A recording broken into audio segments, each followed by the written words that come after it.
y vamos a verlas una a una. Ok, estamos en el Padre Nuestro y ponemos la primera. Ok, esta es la primera. Lo primero que dice es santificado sea tu reino, ¿no? Es una petición, o sea, Jesús me dice, dile al Padre, Señor, santificado sea tu reino. Y una vez estuve hablándoles acerca de la voluntad, ¿no? De Dios, hágase tu voluntad, ¿verdad? ¿Cuántos se acuerdan de aquel mensaje de hágase tu voluntad? ¿Verdad? Pero, y este va muy parecido, no me voy a entretener mucho, pero otro día más. Pero santificado sea tu nombre. Vamos con la segunda. Venga tu reino. Entonces también le estoy diciendo, Señor, venga tu reino, ¿no? Vamos con la tercera. Hágase tu voluntad, que fue la predicación de hace ya un tiempito atrás. Hágase tu voluntad, Señor, que se haga tu voluntad. Venga, vamos con la cuarta. Danos el pan de cada día.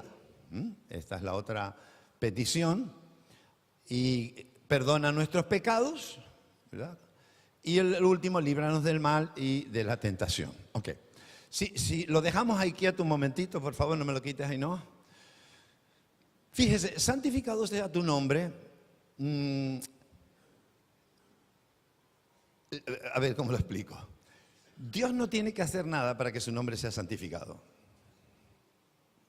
A ver si me entiende. ¿Entiende? O sea, el que el nombre de Dios sea santificado no tiene que ver con Dios. Porque el que hace que su nombre sea santificado no es Él, soy yo. Entonces, cuando tú oras esto, no le estás dando una orden a Él, lo que le estás diciendo es algo que está en tu corazón y que tú estás involucrado, metido a fondo para que eso llegue a ser una realidad. Entonces, no estoy pidiéndole que Él haga que su nombre sea santificado, sino le estoy expresando mi deseo. Entonces, el hecho de que su nombre sea santificado tiene que ver conmigo. ¿Entienden eso? ¿Captan eso? Sí, pero mire qué curioso, porque en la siguiente pasa lo mismo. Venga tu reino. Pero sí, vamos a ver, venga tu reino. ¿Pero usted cree que Dios no quiere intervenir? ¿Dios no quiere actuar? ¿Dios no quiere moverse? ¿Dios no quiere salvar? Si su voluntad es que todos los hombres procedan al arrepentimiento. Entonces es curioso, qué contradicción. ¿Cómo puede ser que Dios quiera hacer eso y yo me diga que yo lo ore y no ocurra? Pues muy sencillo, porque el hecho de que su reino venga no depende de que Él lo desee, depende de lo que yo hago. Y aquí entramos en la segunda frase, y ya la segunda frase otra vez pone la responsabilidad en mi persona. Entonces, pues yo puedo estar toda la vida diciendo, Señor, es que no viene tu reino, es que no viene tu reino. A ver si viene tu reino. Señor, parece mentira, mira que te lo estoy diciendo, que venga tu reino. Y Dios dice, este tío no entiende. Es que no tiene nada que ver con eso, es que no es cuestión mía. Yo ya lo tengo todo montado. Yo estoy aquí esperando sentado. Eres tú el que tienes que hacer que venga el reino. En tu casa, tú eres el que tienes que hacer que venga el reino. En tu trabajo, el que tienes que hacer que venga el reino. En tu vida, tú tienes que hacer que venga el reino. O sea, no es que Dios no quiere. Tiene que ver contigo. Entonces, tanto la primera como la segunda vemos que la responsabilidad del cumplimiento de eso no está en Dios, está en mí. ¿Cuántos dicen amén? Me siguen, ¿verdad? Vamos con el tercero. El tercero lo tenemos más claro porque ya predicamos sobre eso. Hágase tu voluntad. Pero vamos a ver. ¿Usted no cree que Dios quiere hacer su voluntad o no? Pues claro. Es que es una oración un poco, si no le pillas el toque, dices, es una oración absurda. ¿Querrá Dios que se haga su voluntad en la tierra, sí o no? Claro. Entonces, ¿para qué me dice que yo ore que se haga su voluntad? Y otra vez volvemos al mismo principio. El hecho de que se haga su voluntad no depende de Dios, depende de mí. Porque soy yo el que me tengo que disponer a hacer su voluntad. Entonces lo que estoy expresando es mi firme deseo y mi firme propósito de que voy a hacer todo lo posible para que su voluntad sea hecha. Entonces tengo que conocer su voluntad y ponerme a trabajar para hacer su voluntad. No puedo quedarme sentado y decir, Señor, que se haga tu voluntad, ¿verdad? Y no. Lo que Dios dice es, si tú quieres que se haga mi voluntad, empieza a hacer lo que yo he dicho. Y cuando empieces a hacer lo que yo he dicho, entonces mi voluntad se hace. Y entramos en la tercera. Y las tres dependen de mí. Mire la cuarta. Danos el pan de cada día. En esta nos vamos a centrar hoy. Danos el pan de cada día. Y esto también parece una petición, ¿no? Es una petición donde digo, Señor, dame. Y no está mal.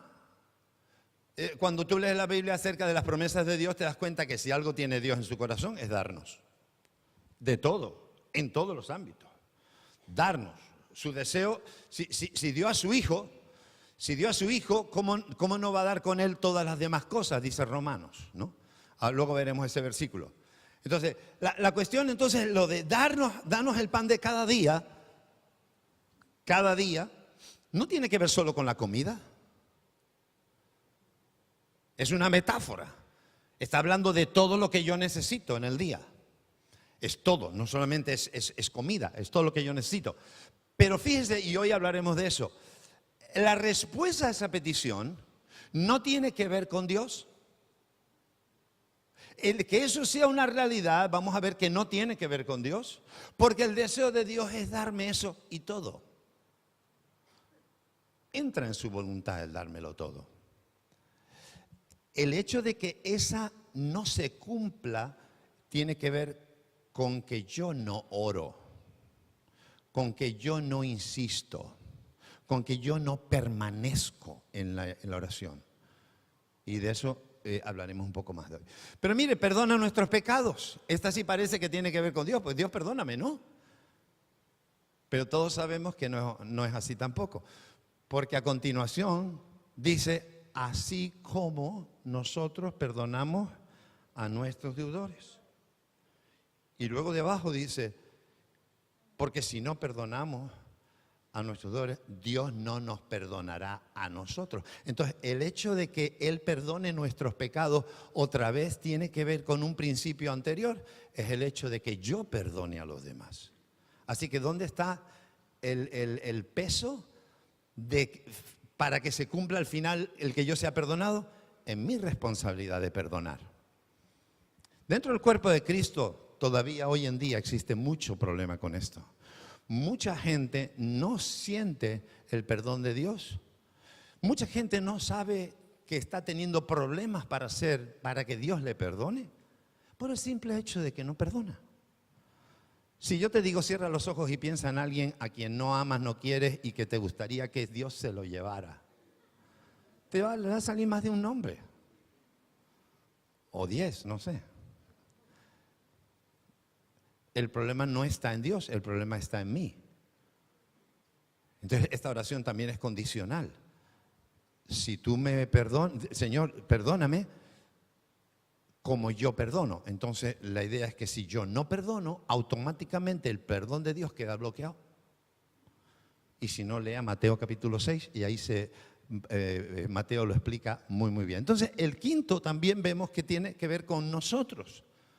Entonces, fíjense, estamos hablando de cosas que estamos pidiendo, pero el fin de ellas no tiene que ver directamente con la actividad de Dios, sino con la actividad mía. No arranca todo, no se llega a cumplir si no pongo yo de mi parte. Entonces, la responsabilidad, vamos a ver que Dios la ha puesto en nosotros. Alguien dijo que en el cielo gobierna Dios y en la tierra Dios dijo que gobernásemos nosotros. ¿Cómo gobernamos nosotros? ¿Cómo tomemos dominio nosotros? ¿Cómo se llega a cumplir todo lo que tiene que cumplirse? Cuando yo hago lo que Dios dice.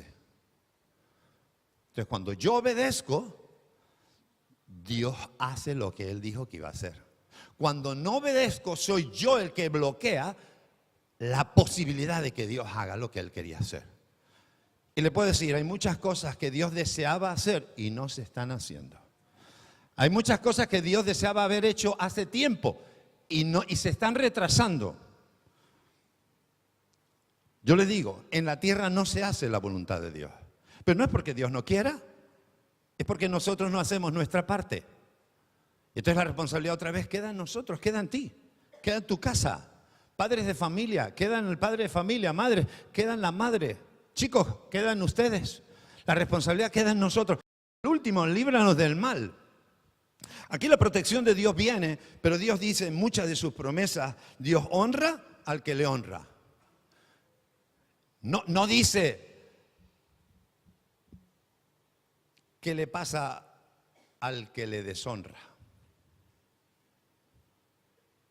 Pero creo que no hace falta que lo diga. Es fácilmente imaginable. Él dice qué le pasa al que le honra, pero no dice qué le pasa al que no le honra. Pero todos nos lo podemos imaginar. Entonces llegas al final y te das cuenta que el Padre Nuestro no es el venir y pedir. Es mucho más que eso. Y te das cuenta que al final el hecho de que esto se haga una realidad depende directamente de mi persona, no de Dios. Y por una mala enseñanza, no mala enseñanza, pero tampoco quiero echar la culpa a nadie, por una mala comprensión de lo que la palabra dice, nos desanimamos a la hora de orar. Nos frustramos por la falta de respuestas. Pero Santiago dice, es que pedís y no recibís. Si yo le preguntara a ustedes, ¿quién de aquí ha pedido cosas y no ha recibido? Voy a levantar la mano, todos. Y si yo diría, ¿cuántos aquí no han recibido nunca nada? Todavía habría algunos que levantarían la mano. No ha recibido nada. Pero Santiago lo explica, es que pedís mal. No pedís como hay que pedir. Y entonces ahí es donde tenemos que centrarnos. Nuestra naturaleza humana nos va a llevar simplemente al hecho de Dios, dame, dame, dame, porque le pedimos a todo el mundo. Tenemos comida y todavía vamos al banco de alimentos a que nos den. Sabemos que hay otros que están peor, pero vamos nosotros al banco de alimentos porque siempre es bueno tener un poquito de reserva en la alacena. Y lo suelto y si a alguien le duele, que diga, ay, no hay problema, ¿sabes? Y luego que haga lo que quiera. Pero es verdad.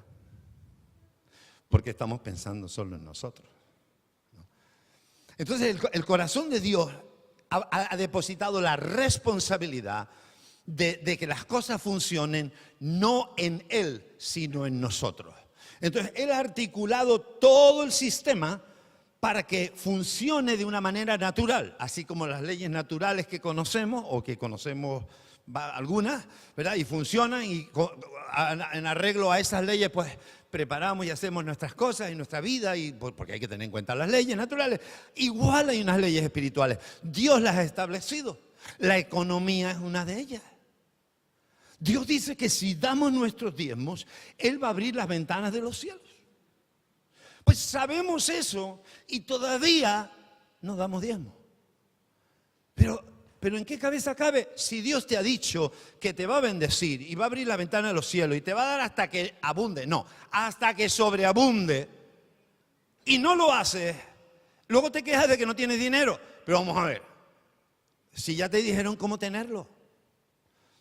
Te dice la Biblia que no te entres en deudas, que no le debas nada a nadie. Y estamos, bueno, yo no, está casi todo el mundo, o sea, otras iglesias, aquí nadie, ¿verdad? Endeudados, pasándolo mal, a ver cómo lo hago y todavía me quedan 15 días. ¿Por qué esa mala administración? Porque no hago lo que Dios dice, simplemente. Entonces luego vienen mis enfados, mis frustraciones y mi dedo señalando a Dios porque Dios no me responde. No, Dios ha establecido un sistema. Cuando tú entras en el sistema, cuando tú actúas conforme al sistema, entonces las cosas funcionan. Y gloria a Dios, aleluya, y qué bueno y tal. Y así vemos a algunos que las cosas le van y dicen, ¿y ese por qué le va bien? Si es más feo que yo. Es que no depende de lo feo. Depende de cómo me relaciono con lo que Dios ha hecho. Si Dios ha puesto unas leyes, yo las respeto. Y si las respeto, entonces la cosa va a funcionar. Tan simple como eso. Ahora, después de esta introducción de 20 minutos, tengo 10 para decir lo que quería decir. Pero no me importa porque quiero compartir también el próximo domingo algo más. Y si son 3 domingos, perfecto. Porque quiero hablar de que tenemos que pedir. Diga conmigo, tenemos que pedir. Pedir es parte de la actividad que Dios quiere que yo desarrolle. Vamos a ir viendo que muchas cosas suceden porque yo me pongo a orar para que sucedan. Porque Dios quiere que yo ore. Cuando no lo hago, no sucede. Pero Dios quería que sucediera. No lo va a hacer Él. Él ha dicho que lo hagas tú. Entonces, otra vez pone la responsabilidad en nosotros de que cosas sucedan. Y muchas cosas no suceden simplemente porque yo no oro. Porque no pido, porque no clamo. Hay un mecanismo, decía un escritor, ¿no? Y no sé si lo leímos en un devocional o en algún sitio lo leí. Decía un escritor, dice, cuando yo trabajo. Pero cuando yo oro, trabaja Dios. Entonces Dios ha establecido que yo ore para Él trabajar. Entonces si yo no oro, Dios no trabaja. Cosas no suceden. Vamos a ir rápidamente a Lucas capítulo 11. Hemos leído del 1 al 4. Nos vamos del 5 al 7. Por favor, si nos ponen Lucas 11 del 5 al 7. Algunas cosas no sucederán, hermanos, a menos que oremos. No sucederán a menos que oremos. Por eso el Señor nos dice que tenemos que orar sin cesar, que tenemos que interceder por las cosas, ¿verdad? Y el poder de la oración. Y Dios lo está esperando. ¿Cuántos recuerdan, cuántos recuerdan Abraham? Abraham había llegado a la tierra prometida, no era su tierra, él era un extranjero, pero finalmente esa iba a ser su tierra. Pero él llegó allí y cuando llega, dice que vino con su sobrino. Y se separaron porque tenían ya mucho ganado, se separaron y Lot se fue a los llanos donde estaba Sodoma y Gomorra y y Abraham se quedó en el monte. En eso Dios lo visita. Y en la visita le dice, voy a destruir Sodoma y Gomorra. Entonces Abraham piensa, ahí está Lot, si destruye Sodoma y Gomorra, toda la familia va a morir. Y entonces él empieza a argumentar con Dios.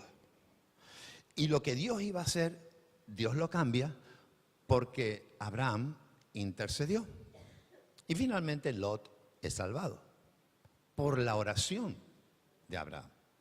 Con Moisés pasó por el estilo. Llegó un momento donde Dios, después de sacarlos de Egipto, los tiene en el desierto, está tan harto de ese pueblo que le dice a Moisés, Moisés, quítate a un lado, los voy a destruir y te voy a dar otro pueblo. Y entonces ahí Moisés se bota al suelo y empieza a orar y no, Señor, y dice que cambió la decisión que Dios había tomado, la oración, porque Dios los iba a eliminar. David, ya al final del Antiguo Testamento, en los últimos libros encontramos el de David, y de David dice, viene un ángel y David estaba ayunando, ¿verdad? Y le dice el ángel, desde el primer día que dispusiste tu corazón para orar, se envió la respuesta, desde el primer día.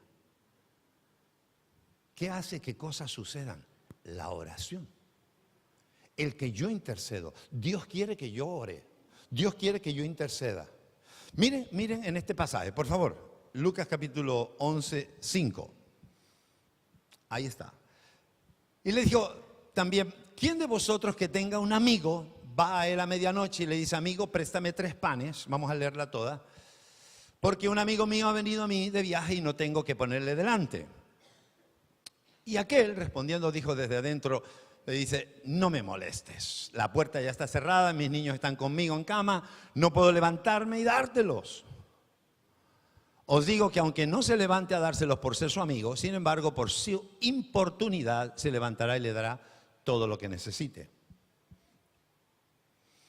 Al leer este pasaje, uno entiende, hay 3 personajes. El primer personaje es la visita, ¿verdad? Yo soy el anfitrión en mi casa y me convierto en anfitrión porque vino alguien. Entonces, alguien viene a visitarme. Como no tengo que darle, voy al tercer personaje, que es mi amigo. Y mi amigo es un vecino del pueblo. Entonces le voy a mi amigo y le digo, mira, no tengo nada que darle, tengo que atenderlo, dame algo. Y él le pone las excusas. Dios establece esta parábola, esta idea, para rápidamente situar también tres personajes. La idea es que la respuesta del amigo, la final, no la intermedia, la final, este amigo representa a Dios, el vecino representa a Dios. Yo soy el que ora y oro, intercedo por una visita que tuve. Son los tres. Entonces, si tú vas al pasaje, y en la cultura hay que entender un poquito la cultura del hospedaje, ¿no? Lo que era la hospitalidad en aquella tierra. En aquel tiempo la hospitalidad no es como ahora. La hospitalidad en aquel momento era que cuando alguien llegaba, venía al pueblo, si no conocía a nadie, simplemente se acercaba al centro del pueblo, que habría alguna plaza o alguna cosa, y simplemente se sentaba. No hacía falta hacer nada más. Automáticamente cuando la gente del pueblo cualquiera veía un forastero sentado en la plaza, automáticamente tenían que hacerlo. Se acercaban y decían, ¿en qué le puedo ayudar? Y entonces él decía lo que le pasaba. Pues mira, voy de paso, me cogió la noche, no tengo dónde quedarme. Le pasó a José y a María con el niño y toda aquella historia, y otros pasajes que hay muchos de esos en el Antiguo Testamento. Entonces tú lo acogías, no tenías por qué conocerlo, pero tenías la obligación de atenderlo.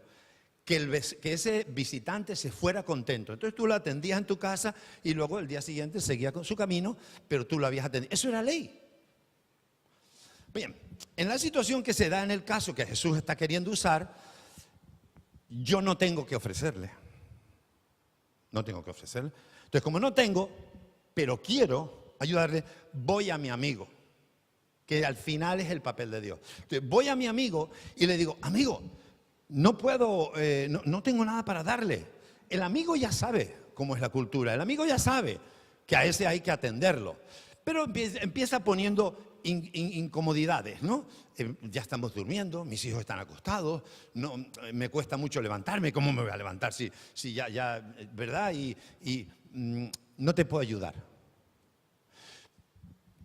Pero yo que soy el anfitrión, insisto, porque sé que Él sabe. Y esta es la cuestión. Yo sé que Él sabe que es una obligación. Pero ¿saben lo que también sabe?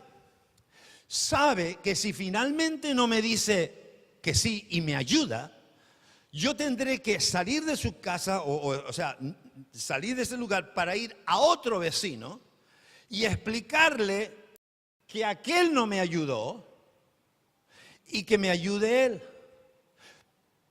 Pero que aquel no me ayudó es una vergüenza, es una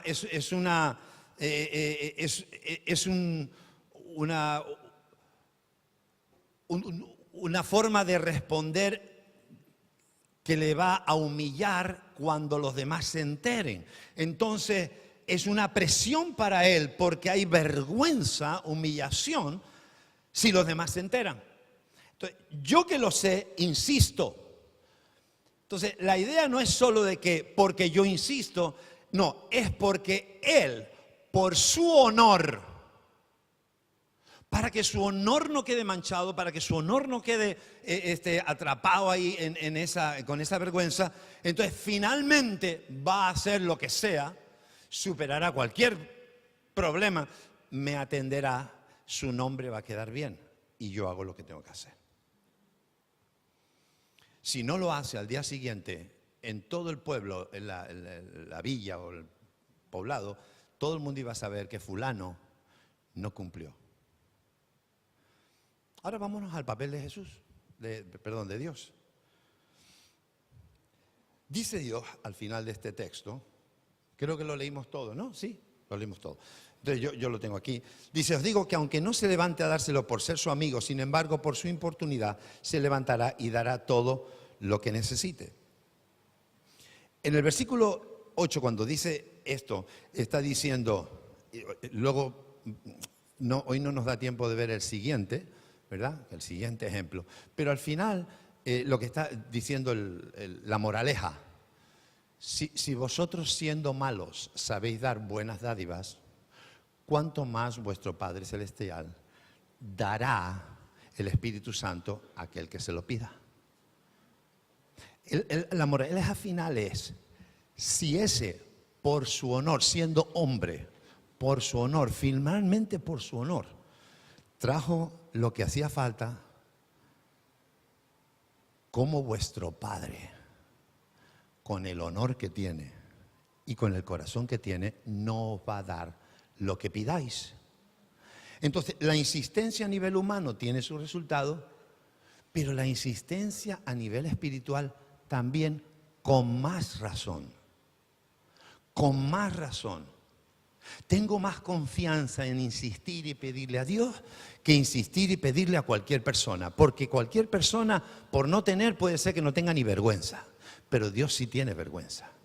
Cualquier persona, por no tener, no tendrá ni honor. Y le importará muy poco su honor. Pero a Dios sí le importa su honor. Dios, que es a quien tú le molestas, va a reaccionar y va a actuar. Por varias razones, pero una de ellas es por su honor. Dios va a responder tu oración por su honor. Luego hablaremos el próximo día, porque hoy ya no da tiempo, pero el próximo día hablaremos de las cosas que impiden, ¿verdad?, que la oración llegue. Aunque yo mencioné algunas cositas en el Padre Nuestro antes. Pero lo cierto es que Dios, por su honor,